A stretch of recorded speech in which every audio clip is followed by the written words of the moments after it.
All right, well, why don't we go ahead and get started? And again, good morning or good afternoon or good evening from wherever you're tuning in from. We are very pleased to have you with us in our IWCS webinar series. This particular webinar is a technical paper webinar, and it's a great paper that actually won our awards last year, IWCS 2020, as the best presentation. So again, we welcome you to today's webinar. Again, my name is Dave Cadu, and I will be your moderator and the producer for today's event. A few housekeeping items. Please know as an attendee that you're part of a larger audience. And during the presentation, all participants will remain in listen-only mode. As a reminder, this event is also being recorded for rebroadcast. We encourage you to submit your written questions at any time during the presentation using the chat panel on the right of your screen. After typing your questions in the space at the bottom, hit the send button and your questions will be addressed as time permits. The webinar series is hosted by the Cable and Connectivity Industry Forum. And today we welcome Brian Risch, Materials Technology Manager of the Prysmian Group in North Carolina, USA. He will be presenting his paper on structurally and environmentally robust flexible 16 and 24 fiber ribbons for high fiber density cables compatible with mass fusion splicing. Brian is the Materials Technology Manager for Prysmian and Telecom North America. He holds a BA degree in physics from Carleton College and a doctorate degree in material science and engineering from Virginia Polytechnic Institute and State University.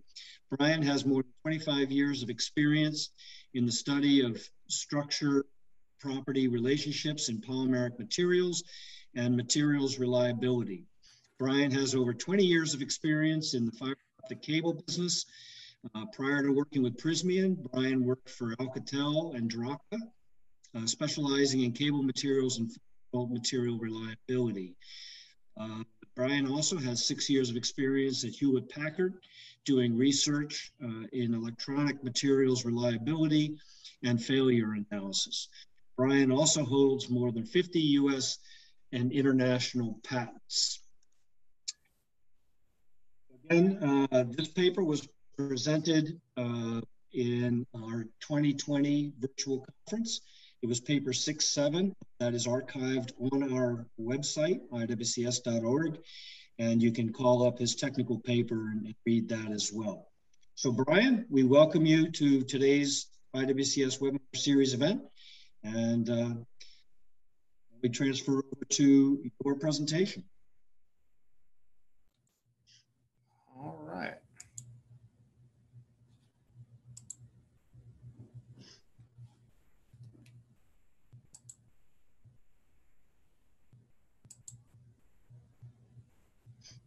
Okay.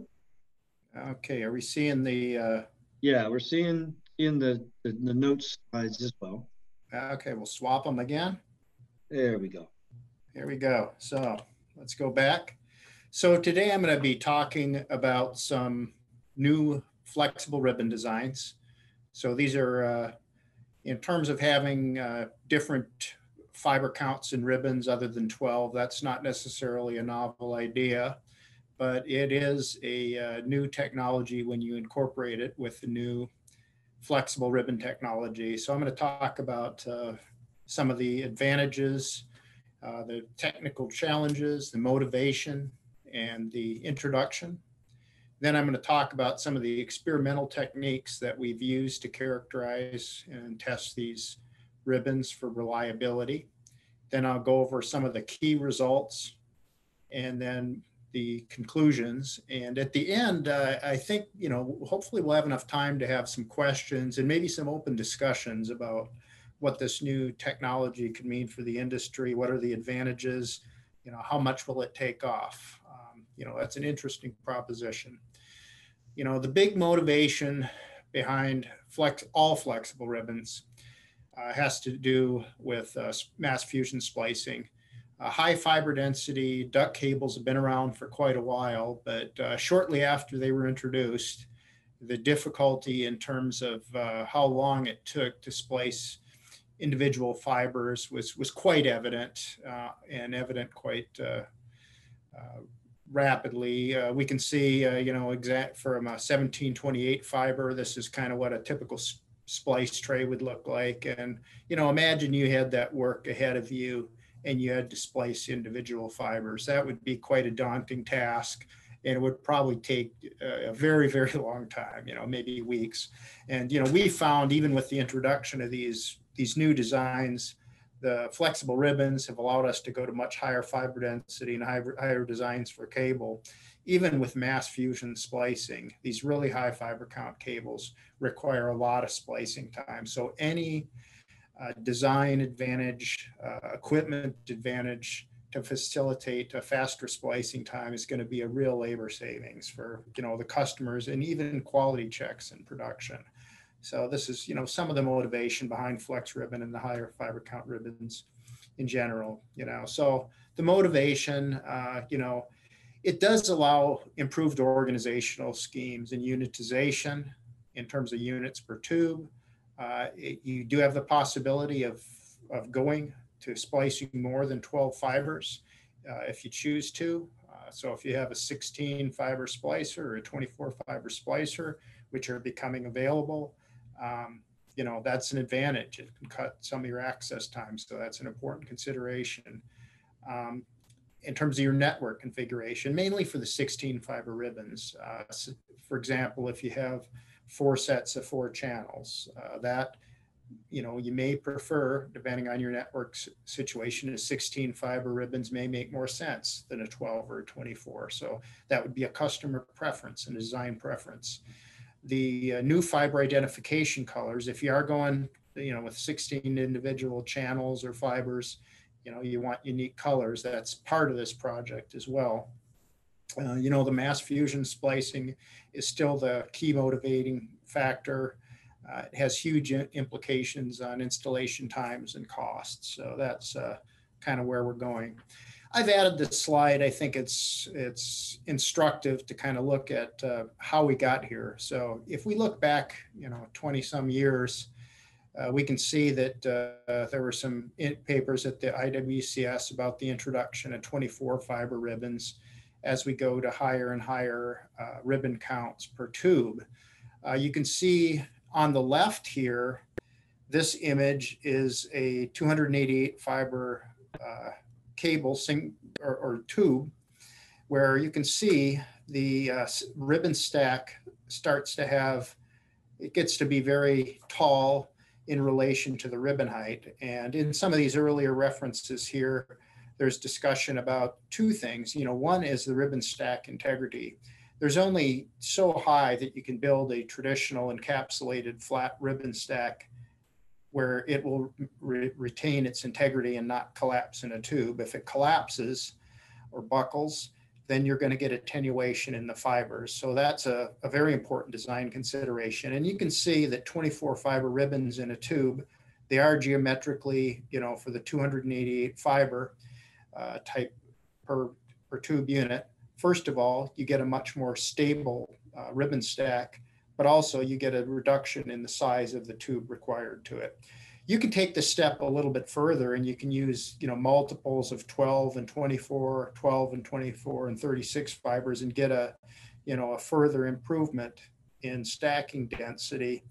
But you can see for flat encapsulated ribbons, you're really limited. You can't get the same packing density that you can with flexible ribbons. So that's kind of, one of the motivating factors behind going to these higher fiber count ribbons, the 24, 16, or 36, is really not necessarily there anymore with the introduction of flexible ribbons. But this is a very important consideration. And I'd like to acknowledge Gavin Lynn. He's going to be talking a little bit more about this in an upcoming talk at this year's IWCS, and he created this nice illustration for me, I thought was pretty nice. So going again, regardless of the number of optical fibers per tube, you have the aspect ratio of the individual unit, and that's really your limiting factor. So really you're limited to 6.3 millimeters, roughly, with a traditional 24 fiber encapsulated ribbon, because you try to bend it, you're either going to break it or create attenuation on the corner fibers. So the spatial limitation, certainly when we're being asked to make higher fiber density cables and smaller units, smaller cables, smaller tubes, this is a very important driving factor. We can see here in the upper right, the traditional encapsulated 24 fiber ribbon, and then the flexible ribbon design. This shows the Prysmian flexible ribbon design, but there are other ways to achieve a flexible ribbon out there. And basically the advantage with all of these flexible ribbon designs is that these ribbons can easily adopt a lower stress conformation during cabling, handling, routing, and that gives some design advantages, can allow a higher fiber density combined with lower attenuation, and you can really get to design space with these flexible ribbons that's completely impossible with traditional ribbons, and that's been what we've been seeing. Going more into the material science of what's going on here is when you're creating these encapsulated ribbons, there are different interfaces, which can be a mode of failure. And just due to the nature of how you design ribbons, typically each encapsulating layer tends to be a little more flexible than the layer below it. And you can see with a 24 fiber ribbon, you're introducing another interface here. So you have one encapsulating material over the fiber. And then to make a splittable ribbon, typically what's done in the industry is there's another encapsulating unit over the two ribbons. Well, any of these interfaces could be a potential mode of water soak failure, and that's a failure where you actually get a failure at this interface. And we're going to talk a little bit about that later, but there's also some substantial advantages for reliability, also manufacturing complexity.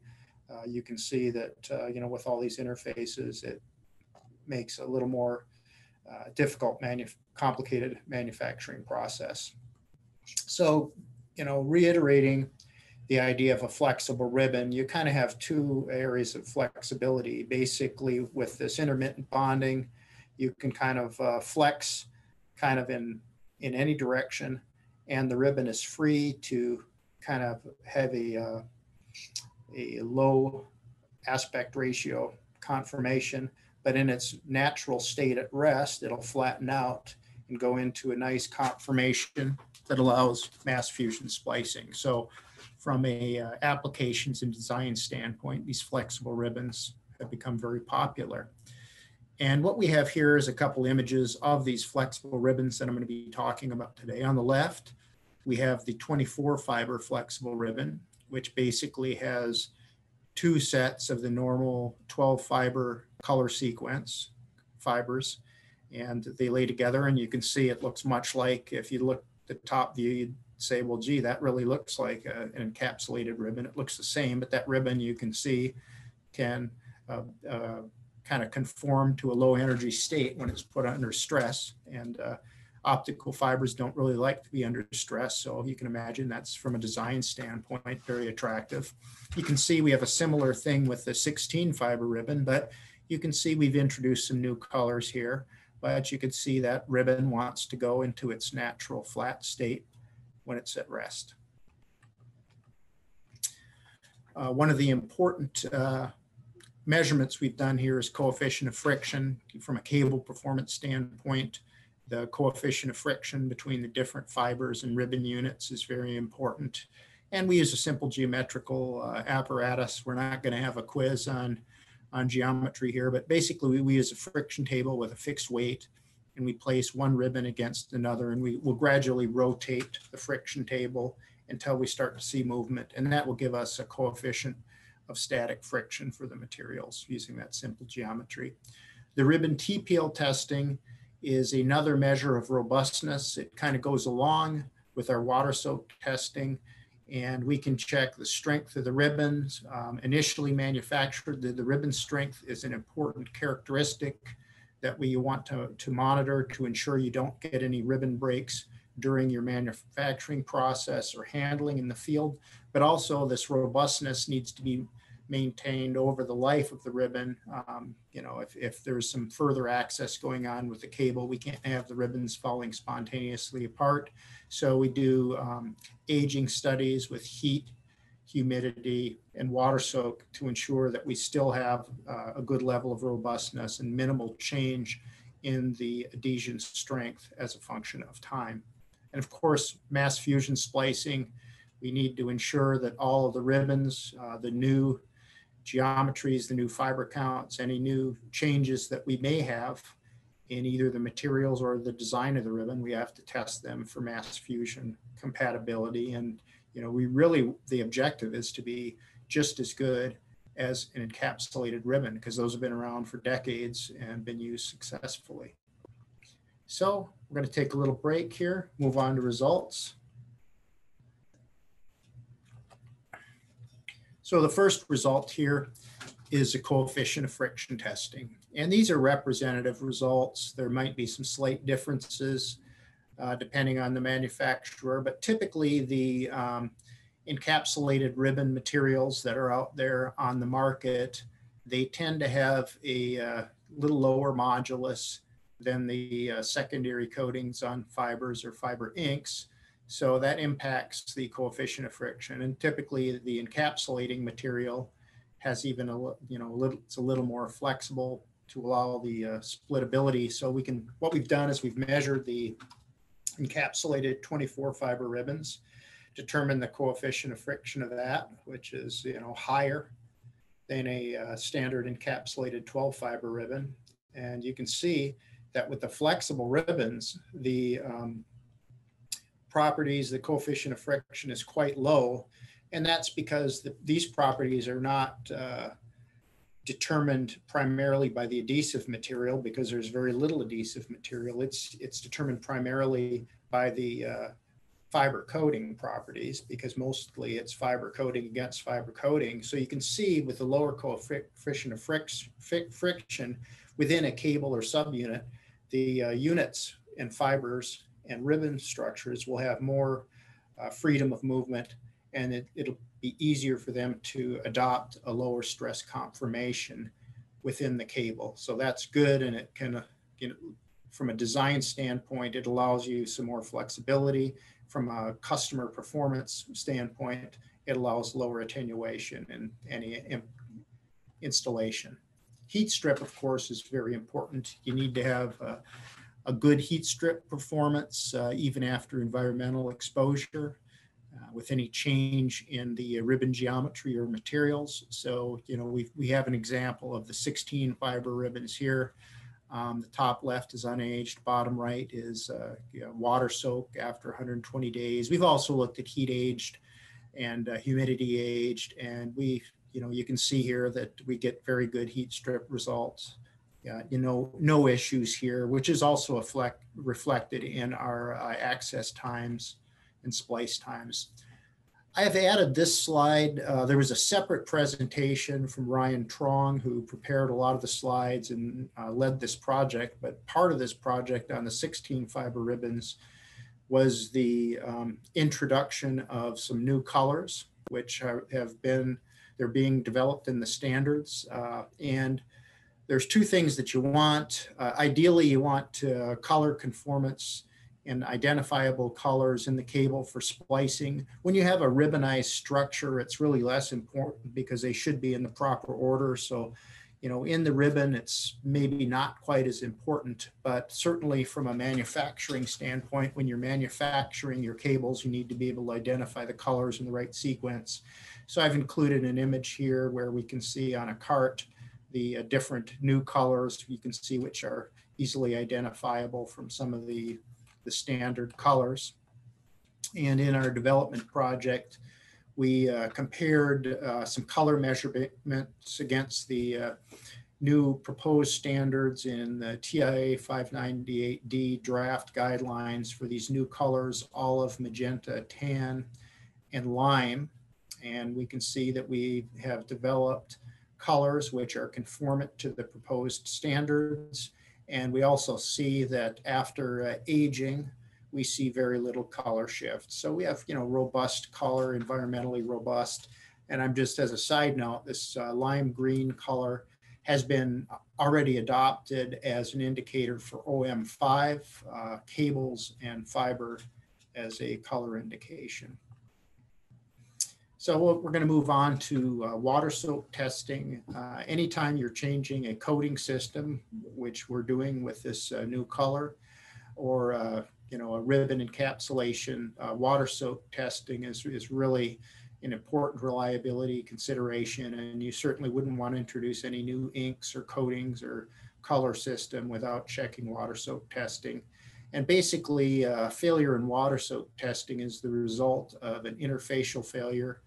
And what happens is the water can kind of get in there and disrupt the interface and create some debonding. This periodic debonding tends to create periodic stresses on the fiber, which can cause, if it's a bad debonding case like it is shown here, it can cause pretty noticeable increases in attenuation, even enough to shut a network down. So you really want to check for this and ensure your system is robust for it.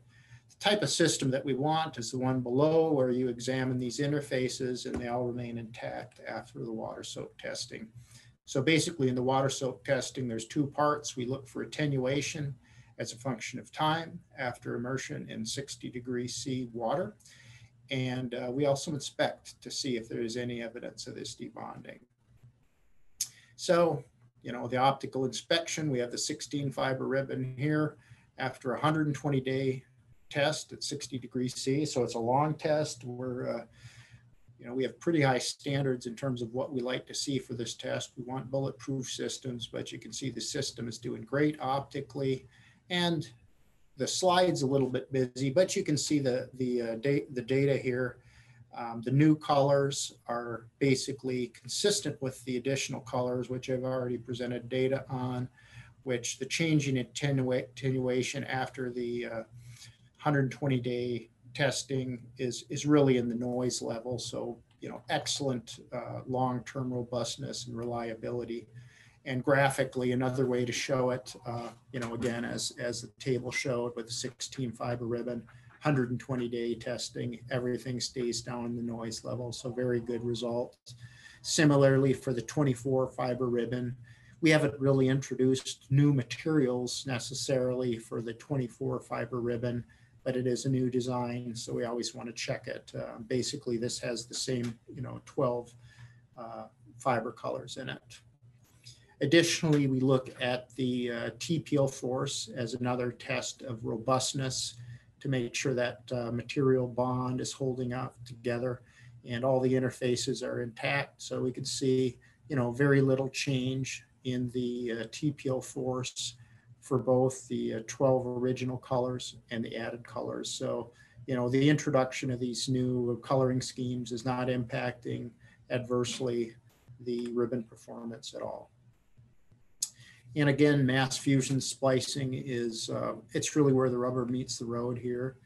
And we follow the procedure and see how long this takes on average, and we compare them. So basically we put the ribbons in the chucks for splicing, remove the ribbon coating, strip it, clean the fibers, cleave the fibers, and then splice them and follow the standard procedure. And then we compare, how long it would take between different types of ribbons. So we have the fully encapsulated ribbon, which is really the gold standard, which is on the left, and two variants of the flexible ribbon.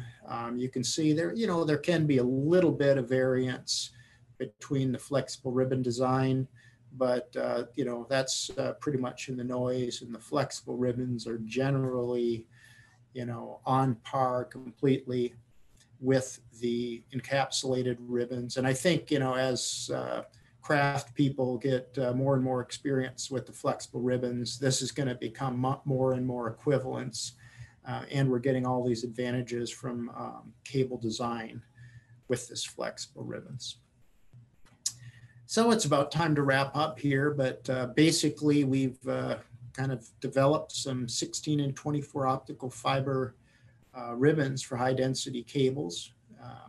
We've added 4 new colors as part of this project with the 16 fiber ribbons. And basically the 24 and the 16 fiber ribbons have identical robustness and environmental reliability to the 12 fiber product that we've had out for a few years. In terms of the encapsulated 24 fiber ribbons, the flexible ribbons offer many design advantages, from a geometrical standpoint, as well as for freedom of movement. And it makes solving the environmental problems that can sometimes happen with ribbons a little bit easier. So, we basically now as cable designers have a new tool in our toolbox that'll help us move forward. So I will turn over to the moderator at this time.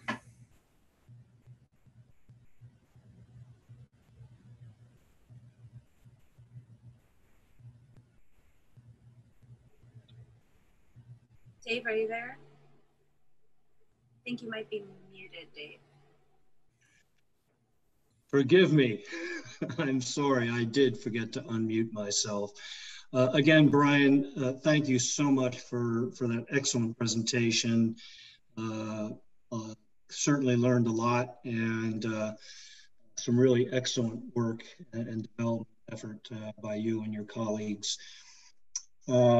So with that, I do want to take a look and see if we have any questions. If you have any questions for Brian, please feel free to enter those questions in the chat function. And I see one question: what is the differentiating feature compared to other solutions, from your point of view, Brian?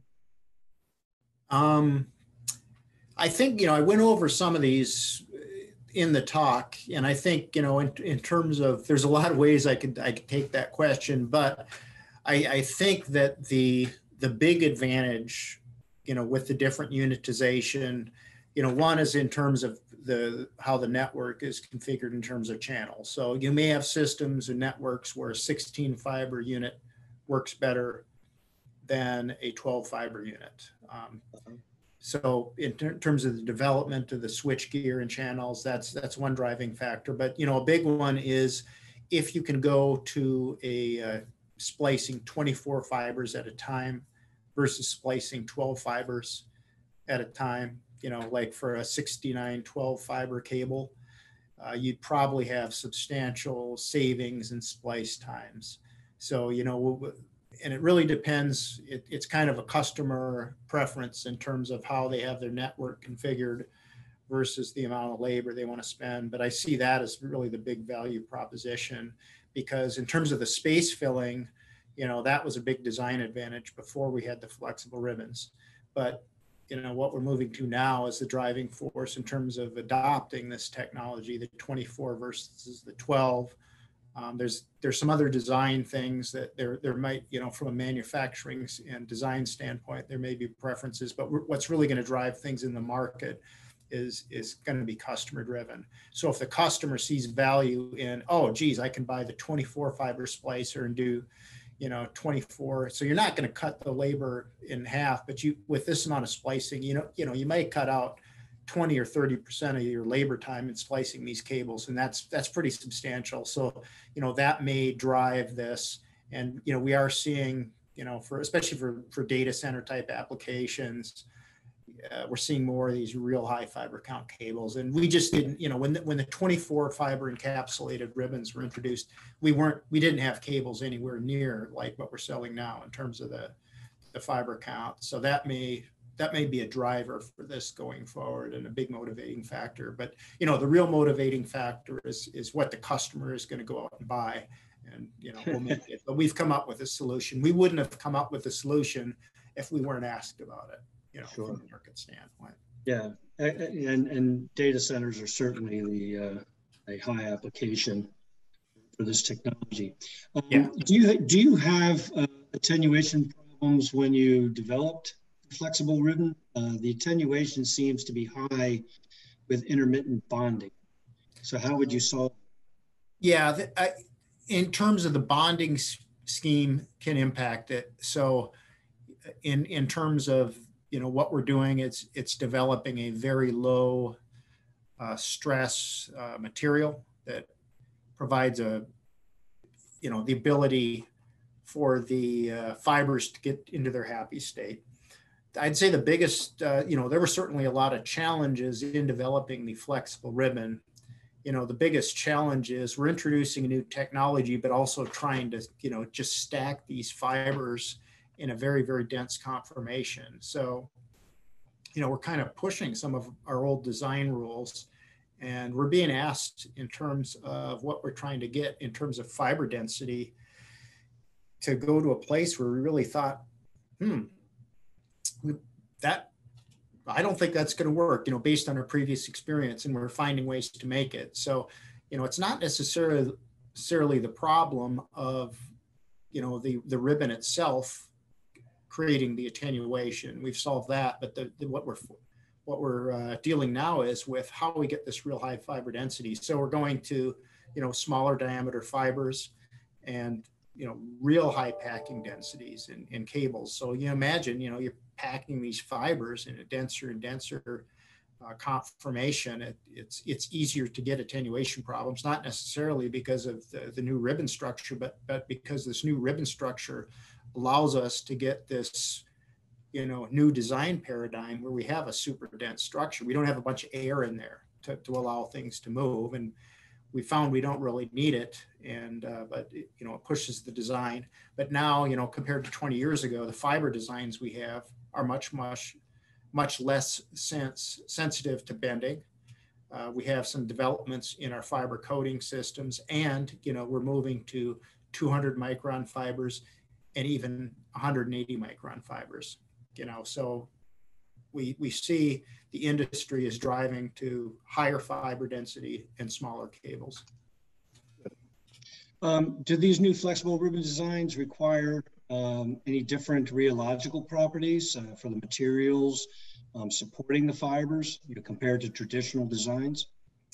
Yes, in terms of the rheology of the viscoelasticity of the material itself is very important. So it's kind of a different spot than what you'd have for traditional fiber coatings rheologically, and also in terms of viscoelastic properties. It's different than a typical encapsulated ribbon material, as well as a typical fiber coating or encapsulated ribbon coating, both from a processing standpoint. The process is a little different. There are different processes used in the industry, but we found to kind of hit the sweet spot for our reliability and process, we have a unique set of parameters for our materials. In our design, in terms of how we attacked the problem, a lot of it was from a material science standpoint, rather than to just try to take materials that were off the shelf and to get them to work through processing. We looked at the whole system, and that's why we also are getting, the real excellent, water soak testing, because we looked at that interface and designed that as a material system, to be robust and meet the specific mechanical requirements. Right. Why did you choose to use traditional loose tube structure other than the Fujikura WTC structure, since the WDC have smaller diameters? The customers, in terms of routing and unitization, the loose tube has specific advantages, and that seems to be the most popular product. But, you know, it's different paradigms, just as a different fiber count in the ribbon. You know, we'll need to see, you know, what becomes popular. But, you know, and then you also have your central tube ribbons versus kind of the design that I've shown there. Those are, you know, those are both available. Once you have a flexible ribbon, you can kind of move to other designs. So it depends what the customer preference is. But we do see that, you know, these loose tubes, even though they're pretty high fiber count, there is some advantage in being able to take, okay, you know, I got 288 or 432 fibers, and I'm going to take it and route it. So to be able to take a tube of so many units and route it, you know, and to put, you know, 1728 or more fibers into a single splice tray, it gets a little busy. So, you know, you might want to have multiple splice trays and different tubes going to the different splice trays. So it, you know, it just depends on how the customer is going to set up their network. But we have seen that the tubes are definitely, you know, do add value to some applications for some customers, and that's been a you know, a popular product that's, I think it's offers value. Yeah, and clearly around the world, one solution doesn't fit all, which is yeah. It depends on how the networks are designed and the customer preference. Yeah, and it's great that there are so many different designs, so that unique customization for the customer is provided. What impacts have you had on production rates given new designs? Basically, you know, we're able to have a similar, you know, efficiency with this type of material compared to traditional ribbons. You know, as with any new, you know, new process and new product, there's a little bit of a learning curve, but this is something, you know, our technology is, we think it's well engineered, but also simple, you know, which is an advantage. So it's a, you know, I think it's a good combination, and, you know, we've manufactured plenty of it. And so it's, you know, we've had a successful introduction, and there's been some learning curves, but it's, you know, certainly a product that's, you know, I'd say essentially as easy to manufacture or comparable, just as it is to splice as a conventional encapsulated ribbon. Good. And this next question is obviously from an expert who knows his fiber counts, but are the ribbons exclusively for 3,456 or 6,912 high count, or do these also have applications for 1728 or below fiber count? Yeah, it's a good question. It kind of depends on the unitization. So in terms of the design scheme, you know, that's something that it's a discussion. You know, there's a lot of ways to skin the cat, right? So you can get to 1728 fibers with, you know, different numbers of subunits. And in terms of the cable designs, we have had design variants with so many fibers per tube and different numbers of tubes, and we've gone back and forth, you know, with customers, sometimes with customers changing their mind. And, you know, I think as a cable manufacturer, you just want the flexibility. So having the 16 and 24 fibers, it just allows us to go out there and have this discussion with the customer, what works best for them, what are the volumes, you know, and then we make the decision in terms of, from the design standpoint, to satisfy, you know, what is needed, and you know, offering the option of the 24. And I think, you know, it's going to come down to, they're going to look at the, you know, the cost of installation, you know, how it fits into their network and everything. And, you know, it's not the design standpoint of, oh yeah, you know, you're stuck with 12 fiber encapsulated ribbons and you're trying to build a stack, and, you know, you get to a tube size, so many, you know, per tube, and it's just not stable, and tube gets too big. That's not the problem we're solving anymore. So we're looking at other things rather than being constrained on the design standpoint. It's more of a, you know, a network and customer preference standpoint that's driving it. So this is something, you know, we have this greater design flexibility, but it's, you know, we're not doing, introducing this product because we were painted in a corner like we were 20 years ago. You know, with the flat encapsulated ribbons. So we found another way to solve that problem and a better solution, which allows us to get higher density cables. It's okay, how does this work with a network? And we're fibers being deployed like crazy all over the place. So there's a lot of different ways in which it's being deployed. Yeah, and again, all the different fiber to the X, fiber to the home, fiber to the wherever, will indicate what those solutions may need to be and those fiber counts. So, Brian, I think that addresses all the questions. We appreciate all the questions from the audience, and again, an excellent presentation by Brian. If you have any additional questions that you might want to reach out to Brian, I have provided here the contact points so that directly you can contact Brian with anything unique. So again, thanks for presenting this very interesting and important topic.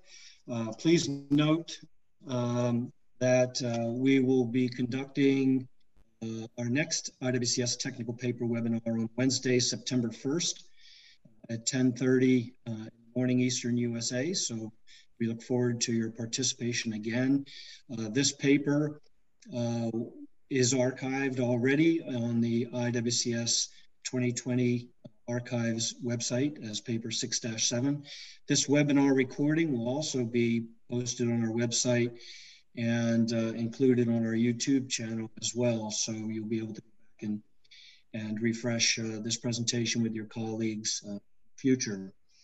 The IWCS webinar series will typically conduct at least one or two events each month.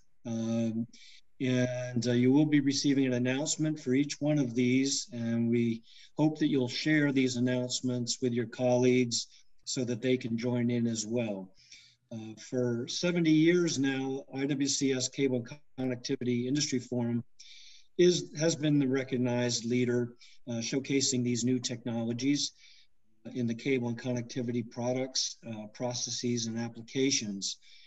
Our next 70th annual conference will now take place virtually. Just trying to advance a slide here. Will be on Monday through Friday, October the 4th, coming up here in a few months. Please watch your inbox and your social media, our website on how to register. Right now, there's actually some early registration discounts that you might want to take advantage of.